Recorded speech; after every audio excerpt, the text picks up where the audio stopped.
마태복음 6장 말씀에 보시면 우리 예수님께서 무엇을 먹을까 무엇을 마실까 염려하지 마라 하셨던 장면이 나옵니다.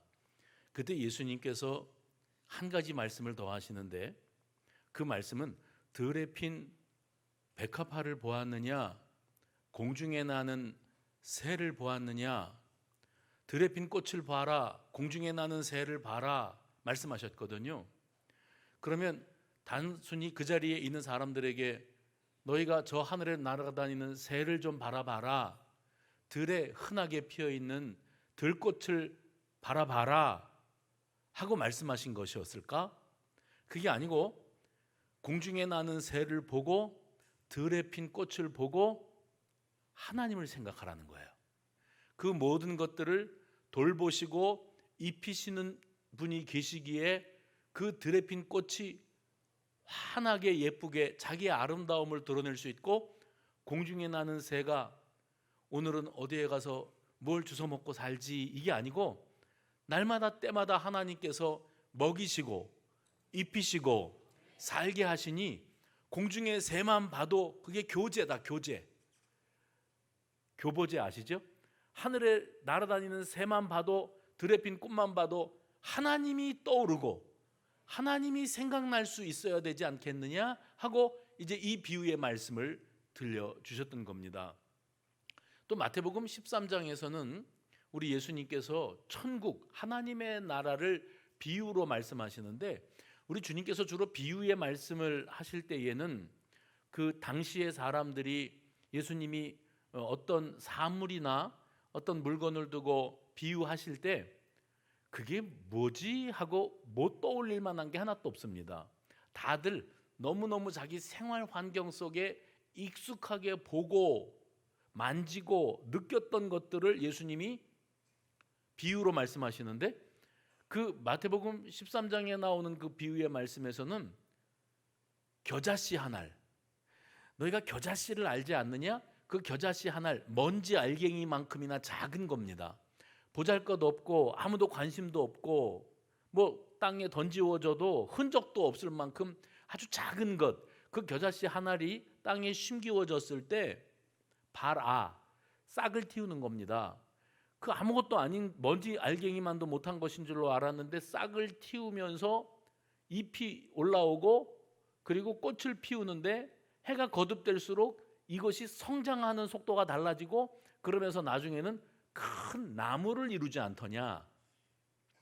이와 같이 너희가 지금 하나님의 나라에 대한 비밀 메시지를 들어도 그것이 큰 관심사도 아니고 거들떠보지도 않고 뭐 남의 얘기 듣듯 하고 외면하지만, 봐라, 이제 너희가 그렇게 무가치하게 여겼던 천국 복음이, 겨자씨입니다, 천국 복음이 나중에 새들이 날아들어 깃들 만큼 겨자씨가 나무를 이룬 것처럼 그렇게 많은 영혼들을 살리는 큰 일, 그 큰 일을 이루고야 말 것이다, 이렇게 말씀을 하십니다. 그러면 여기에 등장하는 겨자씨, 또 공중에 나는 새, 들에 핀 꽃, 이 모든 것들은 꽃 자체, 씨앗 한 알갱이 자체를 말씀하고 계시는 게 아니라 그 이미지를 통해서 무언가를 비추고자 하시는데, 하나님의 나라를 비추고자 겨자씨를 동원하셨고, 하나님의 돌보심과 사랑으로 먹이시고 입히시고 돌보시고 우리의 일상의 필요를 채우시는 하나님의 그 놀라우신 사랑을 정하기 위해서 공중에 나는 새도 들에 핀 백합화도 동원이 됐던 겁니다. 그러면 우리가 그런 말씀을 들을 때마다 그 사물을 바라보는 것이 아니라 그 사물을 통해서 예수님을 만나야 되고, 예수님의 사랑을 통해서 하나님께서 세상을 어떻게 사랑하세요?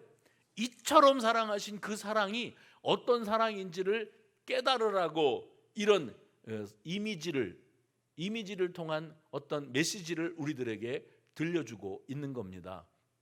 그래서 성경에 보면 이 상징적인 사물들이 참 많이 등장을 하는데, 그 가운데 최고는 뭐냐면 십자가입니다. 뭐라고요?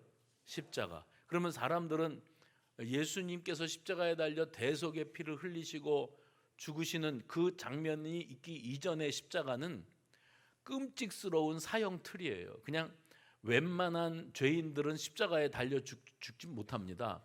극악무도한 그래서 사회적으로 큰 무리를 일으킨 죄인을 사람들 보는 앞에서 처참하게 죽어가게 함으로, 그것도 단번에 죽이는 게 아니라 천천히 물과 피를 다 쏟아내면서 말라 죽어가게 함으로 그 고통 중에 최고의 고통을 느끼게 함으로 보는 사람들로 하여금 그 샘플, 본을 삼은 겁니다. 너희들도 그렇게 못되게 굴고 극악무도하게 사회적으로 큰 무리를 일으키는 이런 죄를 저지르면 저렇게 된다 하고 보여주기 위한 그 교보제처럼 십자가가 있었습니다. 그런데 우리 예수님께서 그 십자가에 달려 죽으셨어요. 예수님이 십자가에 달려 죽을 만큼 죄를 지은 바가 없습니다. 그래서 빌라도도 내가 그에게서 아무 죄를 찾지 못하겠다라고까지 말을 하면서도 어쩔 수 없이 그 여론몰이, 사람들이 들고 일어나가지고 자기의 입장이 매우 곤란하게 되어질 것을 두려워한 나머지 예수님을 십자가형으로 넘겨버린 겁니다.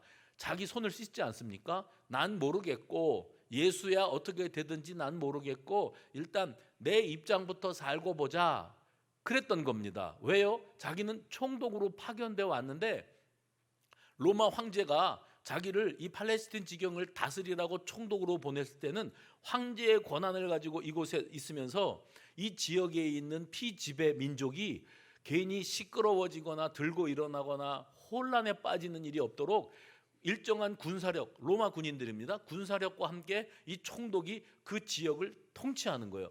예수님 때문에 유대인들이 들고 일어나면 이 사회가 혼란에 빠집니다. 안 그래도 예수가 병 고친다, 뭐 하나님 나라 천국 복음을 전한다 그러면서 많은 사람들의 마음을 빼앗아서, 그래서 사람들이 예수를 바라보고 예수를 만나보기를 원해서 그렇게 쫓아다니니까 세상이 시끄러운 거예요. 총독의 사명은 뭐냐면 세상이 조용해야 돼요. 로마의 지배 아래서 숨죽이고 조용히 있는 평화, 그 평화를 만드는 게 사명인데, 예수 때문에 온 세상이 시끌벅적하면 황제가 자기를 뭐라고 보겠습니까? 무능한 총독이라 그러지 않겠습니까? 그래서 유대인들이 십자가에 못 박으라고 외쳐댈 때 이 로마 총독은 그 일을, 빌라도는 그 일을 자기가 두 손 들고 십자가에 내어줄 수밖에 없었던 겁니다. 그런데 이제 그 십자가가 예수님이 십자가에 달려 죽으신 다음에 그 십자가의 이미지, 형틀입니다. 처참하게 죽어가는 사형틀의 이미지에 뭐가 더 씌워지는가 하면 예수님의 대속, 대신, 우리들의 죄를 대신 짊어지고 죽어주신 그 대속의 이미지가 들어가면서 사랑과 희생과 구원의 메시지가 이 십자가에 심기워지는 겁니다. 그래서 우리가 흔히 십자가를 바라보라 해봅시다. 십자가를 바라보라. 십자가를 바라보라고 할 때는 그 나무 사형 틀을 바라보라는 게 아니라 십자가에 달린 예수를 바라보라는 거예요. 그리고 예수를 바라보라는 것은 곧 그 독생하신 예수 그리스도를 십자가에 내어주신 하나님을 바라보라는 거예요.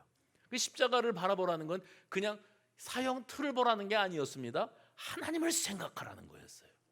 이게 이제 상징적인 이미지가 십자가라면, 그 십자가의 상징성은 뭐냐면 하나님의 사랑이에요. 하나님이 우리를 이렇게 사랑하셨구나. 그 전에는 눈살 찌푸리는 사형 틀이었더랬는데 예수님이 그 십자가에 달려 죽으심으로 십자가의 이미지가 완전히 바뀌게 되어진 겁니다. 그런데 사물에 이렇게 상징적인 이미지가 심기게 되어지면 우리는 그 상징적인 이미지가 담겨져 있는 사물을 통해서 원래 우리에게 무엇을 가리키려고 하시는가, 이걸 생각합니다. 그런데 우상은요, 사물 자체가 주는 이미지, 상징적 이미지라는 게 아예 없습니다. 그냥 사물 자체를 바라보면 그게 우상이 되는 겁니다. 그래서 이 십자가를 놓치면, 십자가에 담겨있는 하나님의 사랑을 놓치면 사람들은 다 우리 속에 뭐가 들어있는 줄 아십니까? 우리 내면 속에 우상 숭배 DNA가 있어요. 가만히 내버려 둬도 뭔가를 만들어 놓고 깎아 놓고 부어 놓고 그걸 넙죽넙죽 그 앞에 절하면서 비나이다 하게 되어 있는 그 우상 숭배의 DNA가 우리 속에 자리 잡고 있다는 겁니다. 우리 교단은 아마도 모든 기독교 교단 가운데 거의 유일하게 강단에 십자가를 걸어놓지 않습니다. 그러면 예배당에 오면 딱 앞에 볼 게 있어야지. 근데 그 앞에 십자가가 거대하게 걸려있어요. 이게 지금 여기서부터 저 꼭대기까지 제가 9m라고 알고 있거든요. 여기다가 십자가를 걸어놓으면 폼날 겁니다. 이게 스크린 치우고 폼날 겁니다. 그리고 요즘에 인테리어를 얼마나 잘합니까? 십자가 뒤에서 여기 벽체처럼 간접 조명을 쏴주면 그러면 끝내주는 겁니다. 여러분들이 여기 탁 들어와 앉으셔서 십자가를 올려다보는 거예요. 그러면 저 십자가 형틀에 우리 예수님께서 날 위해 십자가에 달려 죽으셨지.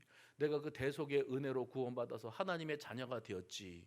그렇게 시작을 하다가 나중에는 그 십자가 자체를 통해서 뭔가 우리가 우상숭배, 그 사물 자체의 이 상징적 이미지가 아니라 그 사물 자체의 의미를 부여하고 싶어 해요. 그게 우상숭배 DNA입니다.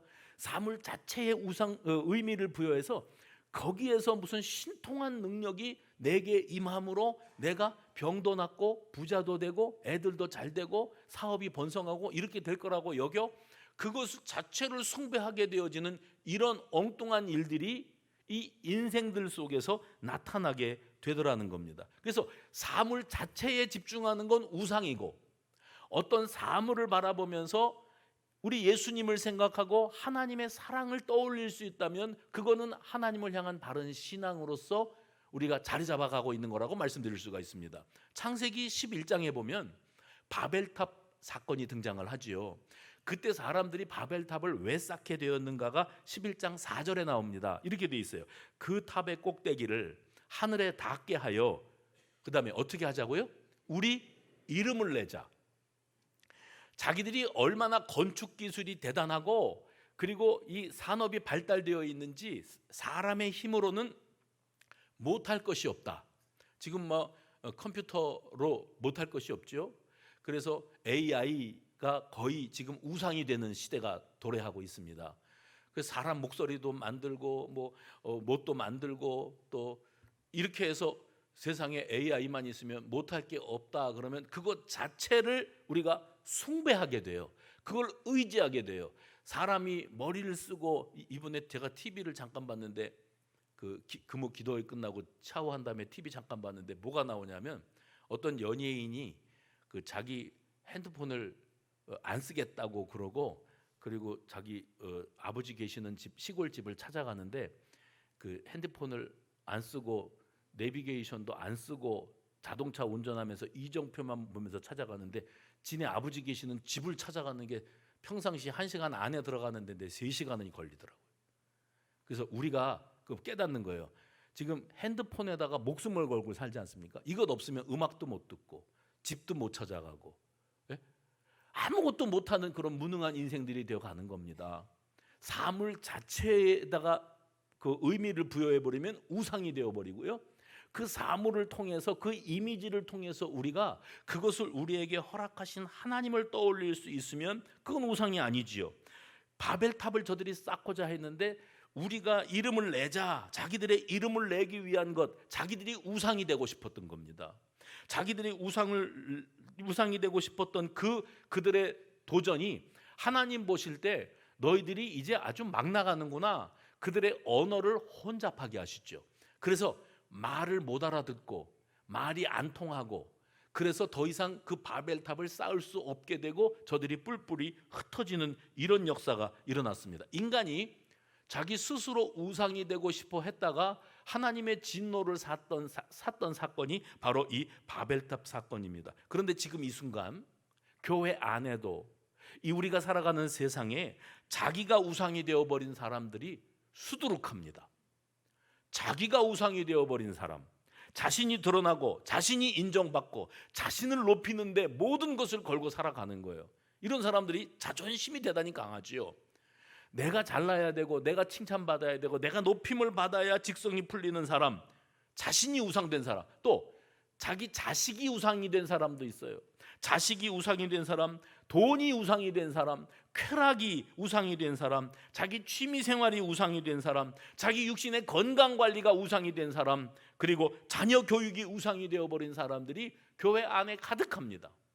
주여 주여 하나님을 찾지만 결국은 나를 드러내고 내 자존심을 드러내고 내 존재 가치를 인정받는 것은 자식 잘 되는 것이고 내 건강 관리 잘하는 것이고 친구 관계 맺는 것이고 취미 활동, 인간관계 잘 맺는 것이고 이런 모든 것들에 우상 숭배화 되어 갈 때 내가 드러나기 위해서는 남들은 부정되어야 돼요.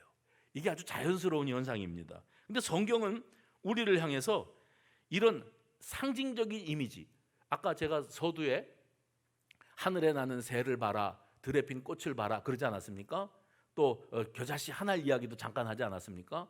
이 모든 것들을 통해서 하나님의 나라와 또 하나님의 우리를 향한 돌보심과 사랑이 떠올라야 되는데, 사람은 자칫 하나님을 앞세우기보다는 자기를 앞세우고 아니면 자기가 좋아하는 무엇인가를 최고의 가치로 여기고 살아가다가 그리스도인인 신분으로 우상 숭배자로 살아가요. 예배는 꼬박꼬박 드리면서 그 사람의 삶의 현실을 따라가 보면 우상 숭배자예요. 그러고 살아가는 이 모순적인 모습들이 우리 속에 굉장히 많이 자리 잡고 있다는 겁니다. 교회, 세계 교회 역사의 8세기에서 9세기 사이에 어떤 일이 있었는가 하면 이 성상 파괴 운동이 일어났던 적이 있었습니다. 지금도 여러분 유럽으로 가셔서 뭐 다녀오신 분들 많이 계시겠습니다만 유럽에 여행을 가면 주로 구경거리는 성당에 다 있습니다. 성당이 우리 동네에 있는 저 정도의 사이즈가 아니고 어마어마한 사이즈지요. 입이 딱 벌어지고 그 위용에 압도되어집니다. 근데 그게 왜 관광지가 되는가 하면 그 성당을 화려하게 장식하고 있는 그 조각 작품들, 제가 이름이 기억 안 납니다. 어떤 성당에는 뾰족 탑들이 수십 개 수백 개가 있고 그 정면에 있는 뾰족 탑 위에 성상 사람의 형상들이 쫙 있는데 예수님의 12제자를 그렇게 만들어서 올려놨더라고요. 그 사람들이 그거 올려다보면서 얼마나 정교하게 조각이 되어 있는지, 사람의 그 능력과 기술로 이걸 만들었단 말인가 할 정도로 섬세한 작품들이죠. 성당 안에를 들어가 보면 그러면 성상들이 있습니다.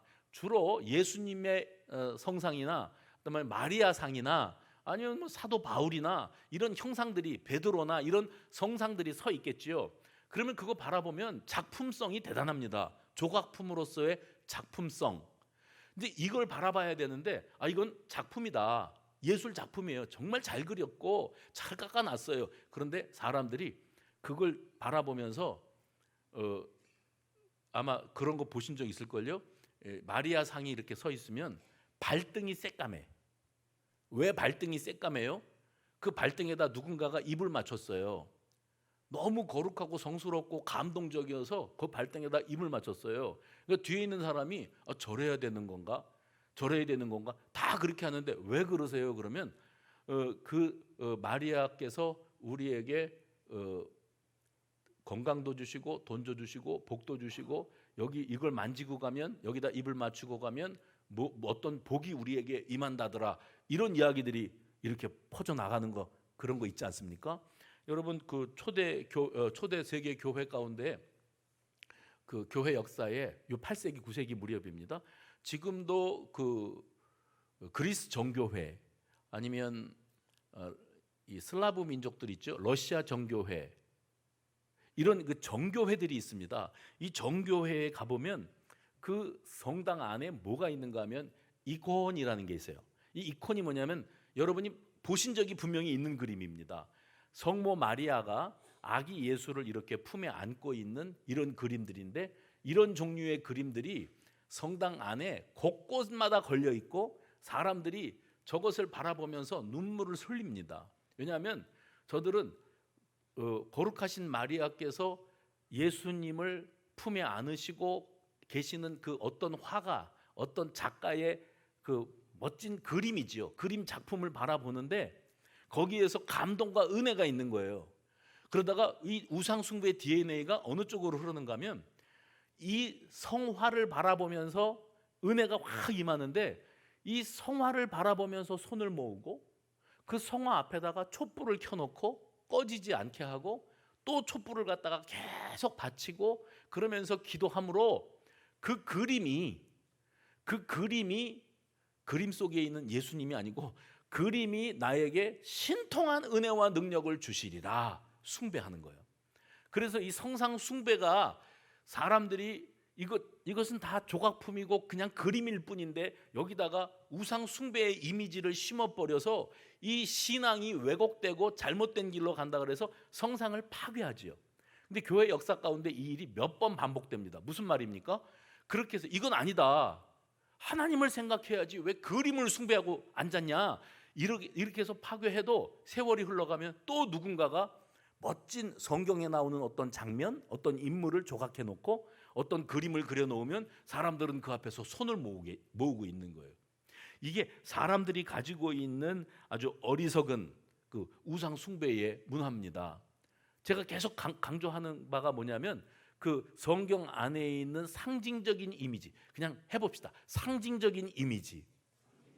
십자가를 바라보면서 십자가를 숭배하라 그러는 게 아니라 그 십자가에 달리신 예수님을 바라보라는 거고, 예수님을 보내주신 하나님의 우리를 향한 그 극진한 사랑을 생각하라는 거예요. 공중에 나는 새를 보면서 새가 날아가네, 아이고 너는 걱정거리도 없이 잘 먹고 잘 사는구나. 근데 나는 하루 먹고 하루 살기가 힘들어, 오늘 어디 가서 먹을 거리를 또 찾지? 이게 아니라 공중에 나는 새가 오늘 어디 가서 뭐해서 먹고 살지 걱정 안 하고 날아다니지. 하물며 너희일까 보냐. 하나님이 예수님의 피값을 주고 사신 너희들을 굶기겠느냐, 길바닥에 나앉게 하겠느냐, 사람들에게 낭신스럽게 만들겠느냐, 아무것도 염려하지 말고 너희는 먼저 그의 나라와 그의 의, 하나님의 나라와 그의 의, 우리를 향하신 하나님의 그 크신 은혜와 사랑을 생각할 줄 알아야 된다. 이게 핵심 메시지거든요. 근데 이거 생각할 줄 모르고 오로지 사람들은 공중에 나는 새를 보라 그러면 새만 보러 다녀. 들에 핀 꽃을 보라 그러면 꽃만 보러 다녀. 십자가에 달린 예수를 바라봐야 되는데 십자가를 바라보고 그 십자가에서 나오는 신통한 무언가를 기대하고 살아요. 오늘 본문에 보시면 베드로와 요한이 하루에 몇 번씩 기도하러 올라갑니다. 근데 이 제9시 기도 시간은 우리 시간으로 쳐서 우리 기준으로 오후 3시입니다. 기도 시간이 되어서 성전으로 올라가는데 날 때부터 걸어본 적이 없는 사람, 그 성경이 개역 개정판으로 이렇게 나오면서 날 때부터 걸어본 적이 없는 사람, 이 장애를 입고 태어난 사람에 대해서 예전 성경에는 안진뱅이 이름 끝났는데 그렇게 험하게 표현 안 하고 날 때부터 걸어본 적이 없는 사람, 그래서 누구의 도움 없이는 먹고 살 방편이 없는 사람, 구걸해서 먹고 사는 사람, 그 성전 앞에 기도하러 올라갔다 내려왔다 통행하는 사람들을 향해서 한 푼 줍쇼 하면 그 사람들이 불쌍히 여기는 마음이 있어서 그냥 여기 지하도에 앉아 있는 것보다 그 성전 앞에 앉아 있는 게 훨 수입이 괜찮다는 거예요. 그래서 거기 앉아 있는데 베드로와 요한이 늘 보던 사람인데 마음에 어떤 감동이 찾아왔는가 하면 이 사람을 우리가 뭐 줄 돈은 없지만 이 사람을 고쳐서 일으켜야 되겠다, 이 감동이 오니까 그를 바라보면서 말을 했다는 거 아닙니까? 여러분이 너무나 잘 아는 구절일 텐데요. 은과 금은 여기 나오네요. 참 읽어봅시다. 시작. 베드로가 이르되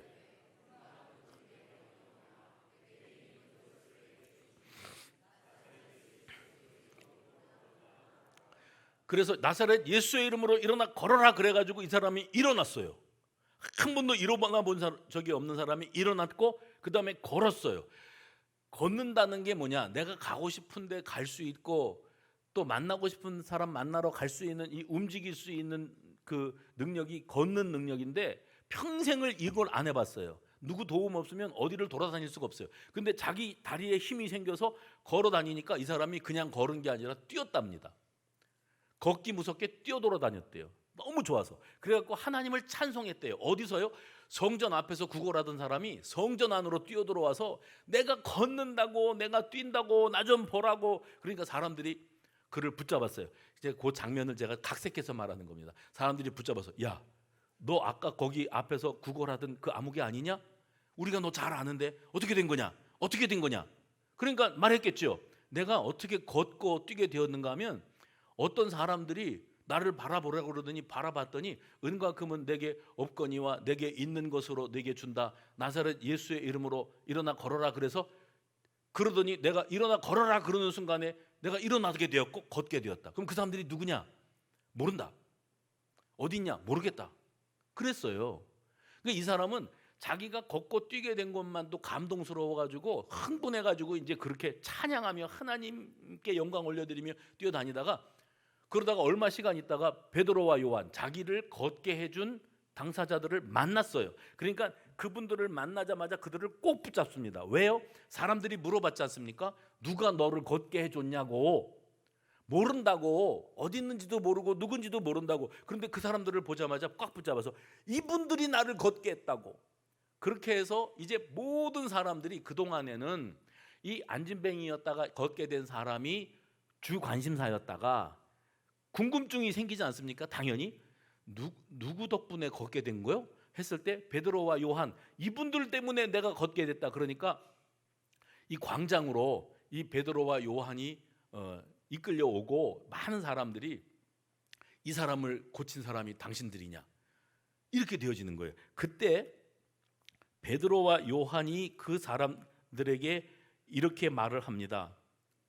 베드로와 요한이 12절이죠. 한번 여러분이 읽어보시겠습니까?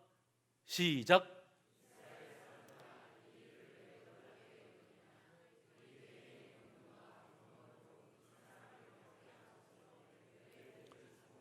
그 글씨 잠깐만 띄워놓으세요. 글자.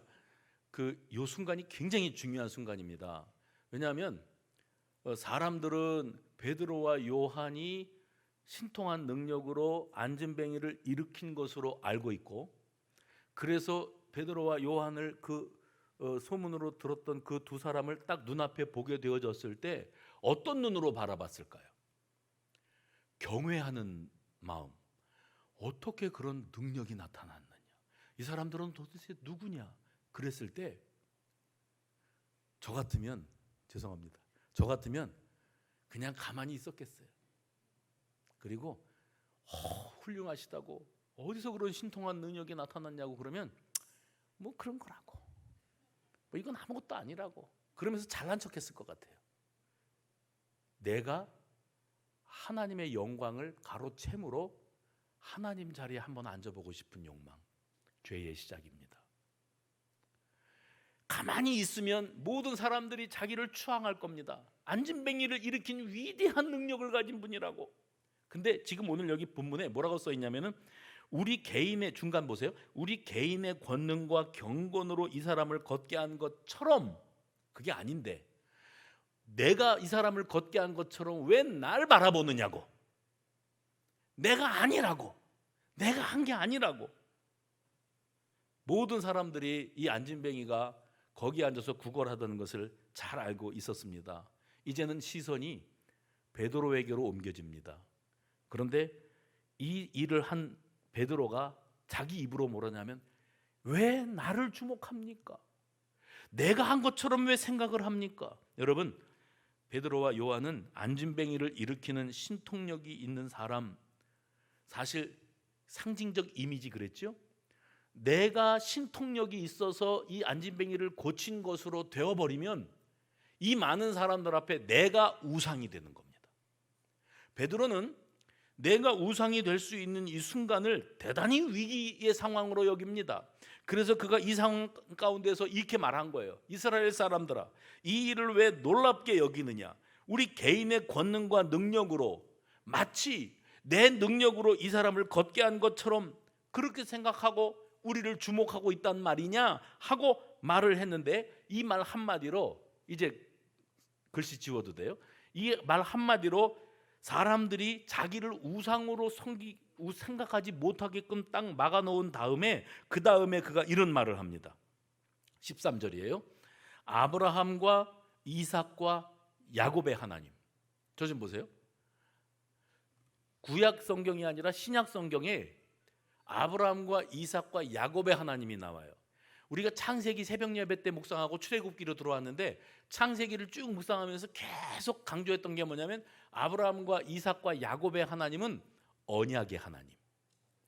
그래서 아브라함에게 주신 약속과 언약과 축복이 뭐였는가 하면, 내가 너한테 복을 줄 거다, 너의 후손들이 하늘의 별과 같이 될 거야, 많이 번성할 거야, 그리고 네 후손들, 그렇게 크게 번성한 네 후손들이 한 민족을 이루게 되어서 온 인류, 이 땅 위에 사는 모든 족속이 복을 받게 될 거야. 이렇게 약속하셨는데 그 약속이 아브라함 한 사람에게만 주신 게 아니라 이삭에게로, 이삭의 쌍둥이 아들 가운데 야곱에게로 승계됩니다. 그래서 이걸 언약의 계보라고 말을 하죠. 야곱에게는 12아들이 있었는데 12아들 가운데 당연지사라면 첫 번째 아들 루벤에게 이 언약의 계보가 흘러갔어야 되는데 루벤 이 도덕적인 결함으로 탈락, 둘째, 셋째 그 성깔에 문제가 있고 행실에 문제가 있어서 탈락. 그래서 그 축복의 계보가 유다라고 하는 인물에게로 흘러갑니다. 우리는 요셉이 대단히 위대하고 훌륭하다고 여기지만 그래요, 요셉도 축복 많이 받았습니다. 그러나 하나님께서 주시는 이 축복의 계보, 언약의 계보가 유다에게로 갑니다. 그리고 유다의 후손 가운데 세월이 흐르고 흘러서 다윗 왕이 탄생하지요. 근데 이 다윗이라는 인물에게 하나님께서 또 축복 언약을 하십니다. 너와 네 후손으로 말미암아 온 백성들이 복을 받게 될 것이다. 그 복은 어떤 복이에요? 마태복음 1장에 보면 다윗의 계보가 쭉 나오는데 맨 꼭대기에 다윗이 있고 그리고 그의 후손으로 목수인 요셉이 육신의 아들로 태어난 예수님, 예수 그리스도. 그러니까 구약 성경부터 신약까지 전체를 놓고 봤을 때는 창세기 12장에 아브라함과 맺어주셨던 언약의 계보가 쭉 흘러와서 예수님께로 돌아오게 되어지는 겁니다. 그래서 오늘 다시 13절을 보시면 이렇게 돼 있어요. 아브라함과 이삭과 야곱의 하나님 곧 우리 조상의 하나님이 그의 종 예수를 영화롭게 하셨느니라. 하나님이 그 구원 계획 가운데 예수님이 이 땅에 오시기까지 구약과 신약을 관통하는 하나님의 구원 계획을 세우셨고, 너희들은 지금 나를 바라보고 병 고치는 능력을 가진 신통한 베드로라고 여기겠지만 왜 나를 보느냐? 예수를 바라봐라. 하나님이 너희를 살리시기 위해서 이 땅 위에 예수님을 보내셨고 그 예수님을 내가 너희들에게 소개하고 있는 것 아니냐? 지금 그 소리를 하고 있는 겁니다. 여러분, 이 장면과 매우 흡사한 상황이 사도행전 14장에 나옵니다.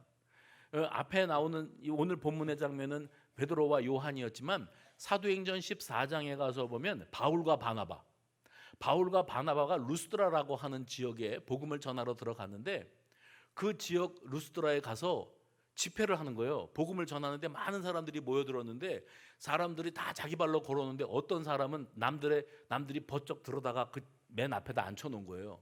그 사람이 어떤 사람인가? 이 사람도 오늘 본문에 나오는 사람처럼 날 때부터 걸어본 적이 없는 사람, 두 다리에 장애가 있어서 걸어본 적이 없는 사람이었다. 근데 바울이 그들에게 이 말씀을 선포하고 복음을 전하는데 이 사람이 앉아서 올려다보면서 눈이 초롱초롱하고 그 외 표정 중에 이 절박하고 사모하는 표정이 있지 않습니까? 이런 표정 말고 그 절박한 표정이라는 게 있어요. 그냥 꾸무럭꾸무럭 눈만 감았다 떴다 그런 표정 아니고 진짜 내가 오늘 이 말씀을 놓치면 내가 죽는다 하는 그런 마음으로 이 안진뱅이가 올려다 보니까 바울과 바나바가 그를 바라보면서 큰 소리로 외쳤습니다.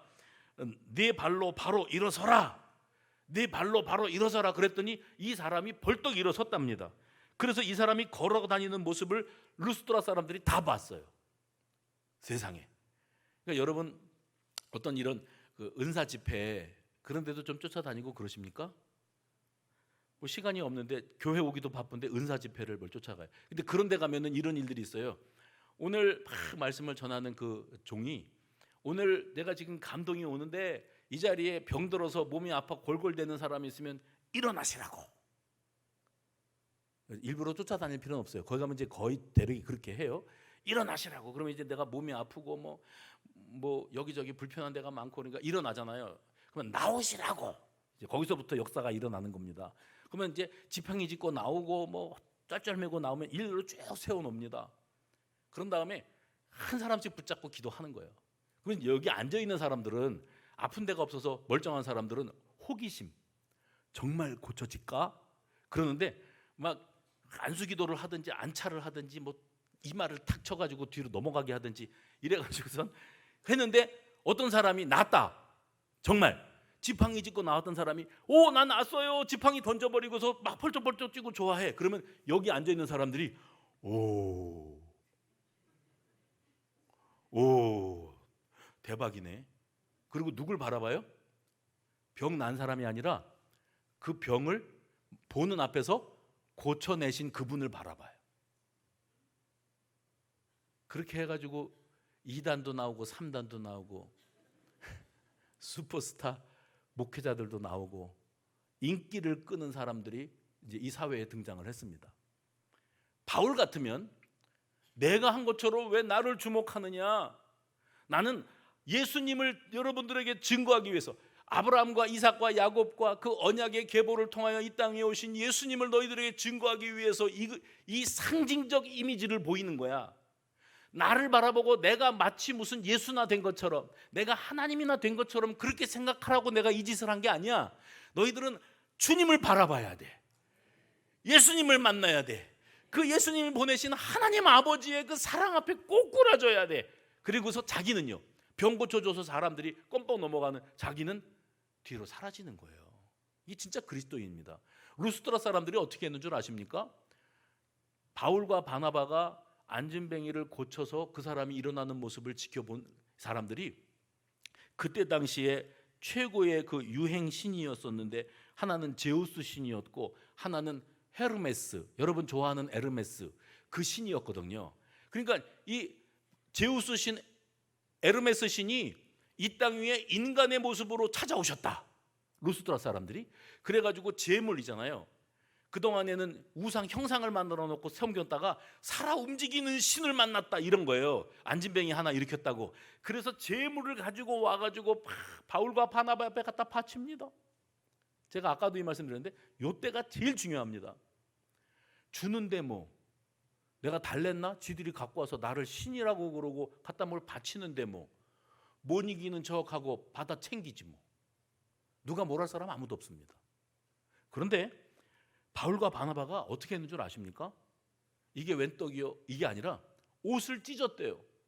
옷을 찢으며 소리를 지르며 외쳤습니다. 뭐라고 외쳤는가 하면, 여러분이요 어찌하여 이런 일을 하느냐. 다 나오네요. 우리도 여러분과 같은 성정을 가진 사람이라 우리가 여러분에게 복음을 전하는 것은 이런 헛된 일을 버리고 이런 짓거리 좀 하지 말고 천지와 바다와 그 만물을, 그 가운데 만물을 지으시고 살아계신 하나님께로 돌아오게 하려 함이라. 아멘. 너희들 하나님 만나라고 그런 거지 나를 우상으로 섬기라고 내가 그랬냐? 베드로와 요한도 바울과 바나바도 적어도 자신의 위치를 잘 알고 있었던 사람들이에요. 이걸 유식한 말로 주제 파악이라 이렇게 해요. 이 땅 위에 주제 파악이 안 되는 사람들이 꽤 많아요. 자기가 하나님 자리를 꿰차고 예수 팔아서 먹고 살려고 하는 인간들이 이 땅 위에 적지 않습니다. 오늘 바울과 바나바의 스토리가 있고 베드로와 요한의 스토리가 있지 않습니까? 이 사람들이 주제 파악이 되어져서 사람들이 자기를 우상처럼 여기고 자기들에게 집중하려고 그럴 때 얼른 자신들은 낮추고 예수님을 소개하고 하나님을 소개했었어요. 반면에 이때 당시에 어떤 일이 있었는가 하면 사도행전에 자기를 과시하고 자기를 드러내므로 인기를 끌어모으고 그것으로 누리고 살았던 인간들이 있습니다.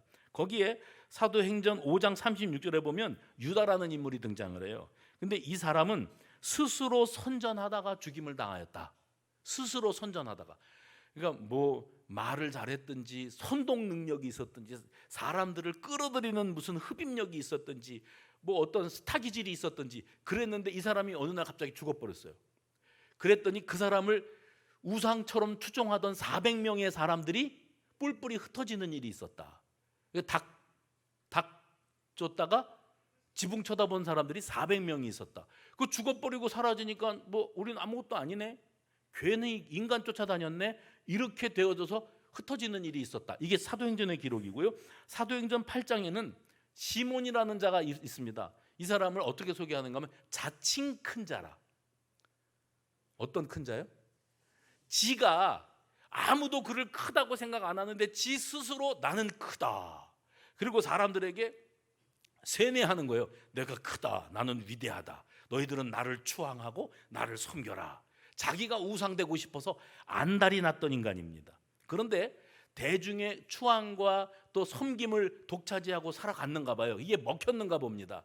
예나 지금이나 어리석기 짝이 없는 인생들이 인간을 우상을 삼고 그 인간에게 목숨을 걸고 돈 다 갖다 바치고 시간 다 갖다 바치고 가정 무너지고 이단이지요. 이단뿐만이겠습니까? 이 시대에 분별력이 사라진 어떤 인간이 자기가 우상이 되고 싶어 하는데 또 거기 박자를 맞춰주는 사람들이 있어서 그 추앙하는 세력들이 있는 거예요. 그런데 이때 무슨 일이 있었는 건 베드로가 하나님 주시는 성령의 권능으로 병 고치는 일을 이뤘습니다. 그러니까 여기 이 시몬이라는 자가 지금도 내가 인기를 이렇게 끌고 나를 추종하는 사람들이 많은데 여기에다가 이 인기에다가 병 고치는 능력만 장착이 되면 끝내주겠다 싶은 거예요. 근데 베드로가 병 고쳤다는 소식을 듣고 베드로를 찾아갑니다. 그리고 내가 은 얼마를 주면 그 병 고치는 기술을 내가 전수받을 수 있겠냐. 그래서 나도 너처럼 병 고치는 능력을 발휘하면 지금보다 더 많은 사람들이 나를 따르고 내가 정말 그야말로 슈퍼스타가 될 것이다. 베드로가 뭐라 그랬는가 하면 하나님의 은혜를, 하나님이 은혜로 주시는 선물을 네가 돈 주고 살 줄로 여겼느냐? 그러면서 그를 저주합니다. 이 어리석은 세상에 사람을 통해서 무언가 내가 이득을 보겠다, 우상 숭배입니다. 제가 지난주에도 말씀드렸습니다마는 어리석은 인생은 나무 깎아놓고 돌 깎아놓고 쇳물 부어놓고 형상 만들어놓고, 그것도 공장에서 이 돌 깎는 공장에서 동시에 제품이 쫙 나오거든요. 제가 오래전에 그 말씀 드렸습니다. 버스 타고 가다가 신호등에 걸려서 옆에를 이렇게 내려다봤는데 그때는 뭐 물건을 실어 나를 때 가마라고 있어요.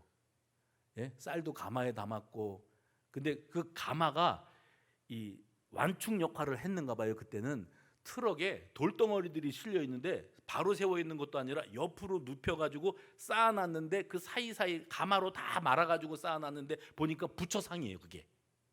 그 사람들이 이 석공이 돌로 쪼아가지고 돌을 깎아서 그 형상을 만들어 놓은 다음에 배달 가는 거예요. 집집마다 가든지 절로 가든지 그 석상을 배달 가는데 그거를 거의 모셔가는 게 아니라 물건이니까 가서 돈만 받으면 되니까. 근데 그거 갖다 놓으면 이제 가마떼기 풀러가지고서 쫙 모셔놓고 그 다음부터 그 앞에 절하겠죠. 108번씩 우리 애 합격시켜달라고, 승진시켜달라고, 연봉 좀 올려달라고, 병 좀 고쳐달라고 빌겠죠. 사람들이 바보예요. 바보. 돌 앞에 돌이 나한테 뭘 해줄 수 있어요? 나무가 나한테 뭘 해줄 수 있어요? 예수님 그림 그려놓고 그 그림 앞에 서서 그 그림이 나한테 뭘 해줘요? 상징적 이미지. 예수를 바라보라는 건 하나님을 만나라는 거예요. 그래서 우리는 늘 신앙생활을 하면서 내 속에서 내가 우상되고 싶어하는 악한 본능, 또 나 스스로 무언가 사물을 우상을 만들어서 그 혜택을 보고자 하는 이 타락하고 어리석기 짝이 없는 이 본능들을 하나님 앞에, 성령님 앞에 무릎 꿇어야 됩니다. 그래서 여러분 따라해 봅시다. 하나님보다, 말씀보다, 성령보다, 기도보다 앞서지 않겠습니다.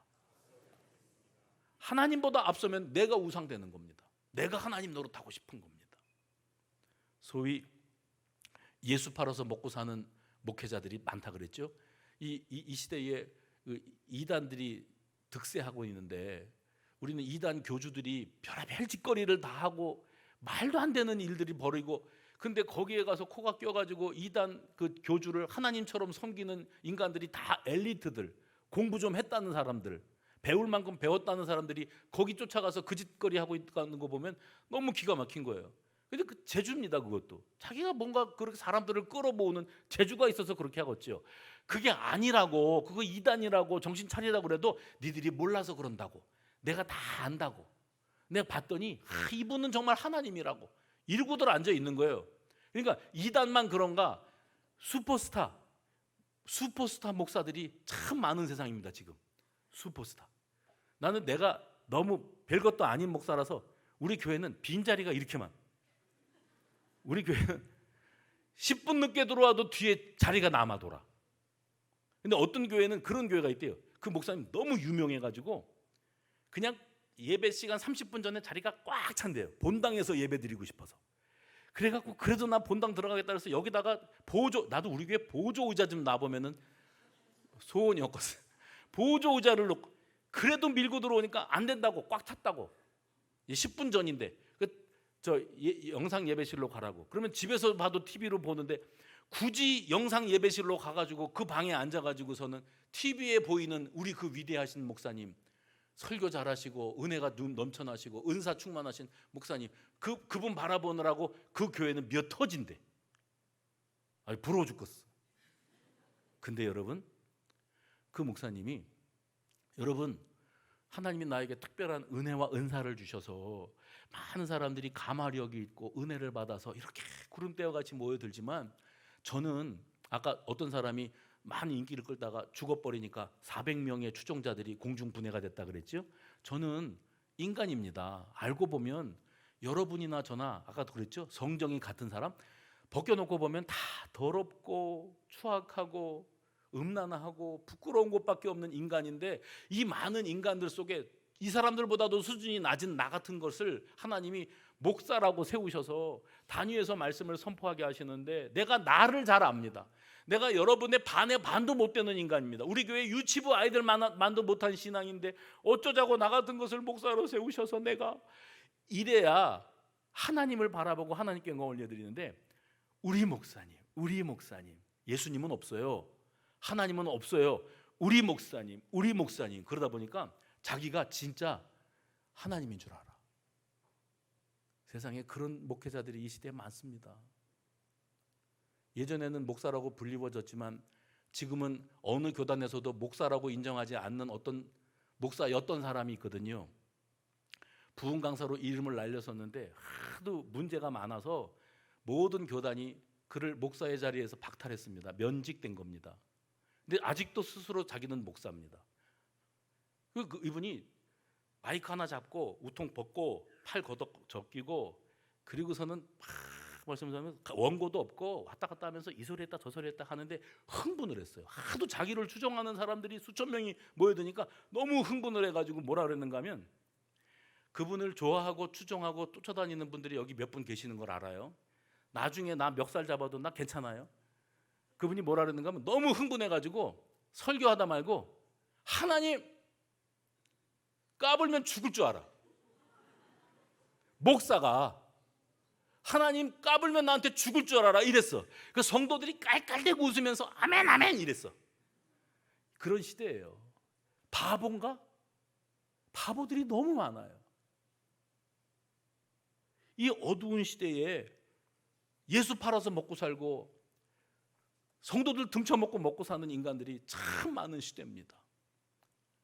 제가 처음부터 지금까지 상징적인 이미지, 그 누구도 공중에 나는 새를 봐라 그러면 새만 보라고 하시는 말씀이 아니라 그 새를 살리고 먹이시는 하나님을 보라는 거예요. 들에 핀 백합화를 보라 그러면 백합화 예쁘지, 향기 좋지, 품위가 있어 보이지, 백합화한테 빠지라는 게 아니라 그 백합화를 피우시는 하나님을 생각하라는 거예요. 겨자씨 하나를 얘기하실 때 하나님의 나라를 얘기하는 거지, 겨자씨에다가 목숨 걸라는 게 아니에요.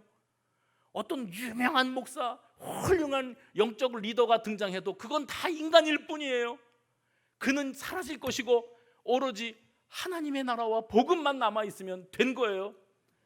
그 사람이 목회를 잘해서 수만 명을 모으다가 죽어버려요. 언젠간 갈 거 아닙니까? 그러면 그분을 슈퍼스타로 모시고 추종했던 사람들이 우리 목사님 죽고 없네, 그럼 무슨 재미야? 그러면 목회 헛한 거죠. 왜요? 자기만 영광 받고 살다가 누리다가 간 거예요.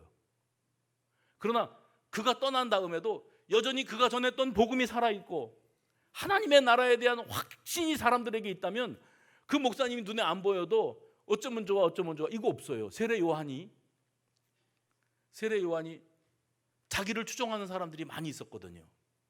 근데 예수님이 등장했습니다. 그러면 이제 이 업계에 경쟁자가 나타난 거예요.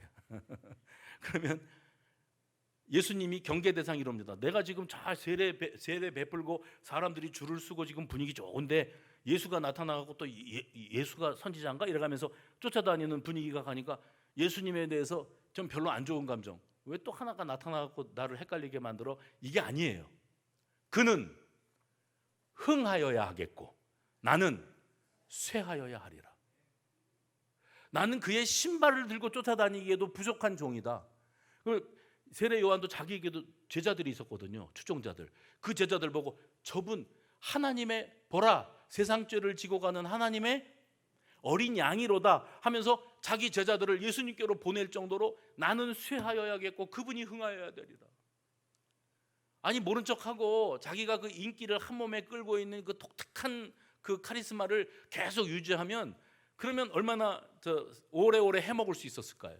아니요. 사람이 앉을 자리를 보고 다리를 펴라 그랬어요. 앉을 자리가 있고 설 자리가 있고 누울 자리가 있고 말할 때가 있고 입 다물고 있어야 될 때가 있는 거예요.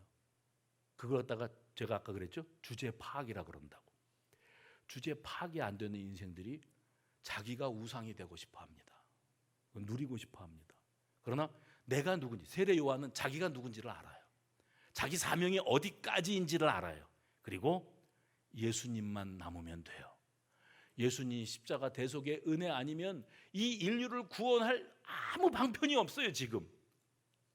그래서 그 예수님이 세상 가운데 드러나고 그 예수님이 하시는 모든 일들이 만민들의 관심의 중심에 있어야 되어지는 거예요. 자기는요. 자기는 어떻게 되든지 상관없어요. 그래서 사도 바울도 복음을 전하고 살면서 뭐라고 표현했는가 하면 자기도 공부도 할 만큼 했고 집안도 괜찮고 다 내세울 만한 게 많거든요. 나는 날마다 죽노라. 자기 부인, 자기 내려놓음. 세상에 예수 믿는 이들 가운데 고집센 사람들을 너무 많이 봅니다. 고집센 사람, 내 방식대로 믿겠다고, 나도 다 안다고, 나한테 이래라 저래라 하지 말라고 목회하면서 그분들이 정말 안타깝고 답답해요. 왜요? 자기도 모르는 사이에 자기가 우상 노릇해요. 자기가 하나님 자리를 꿰찼어요. 너무 똑똑해, 너무 잘났어.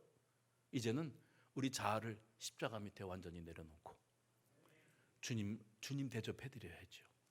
우리 하나님 아버지 그 사랑을 온전히 알고 나를 통하여 누군가가 예수 만나고 나를 통하여 누군가가 하나님의 사랑 앞에 꼬꾸라짐이 있다면 나는 어찌되든 상관없습니다 했던 사도 바울의 그 각오가, 그 마음이, 이 그리스도인의 양심이 우리 가운데에서 다시 깨어나는 우리 수송가족들 되시기를 주의 이름으로 축원합니다.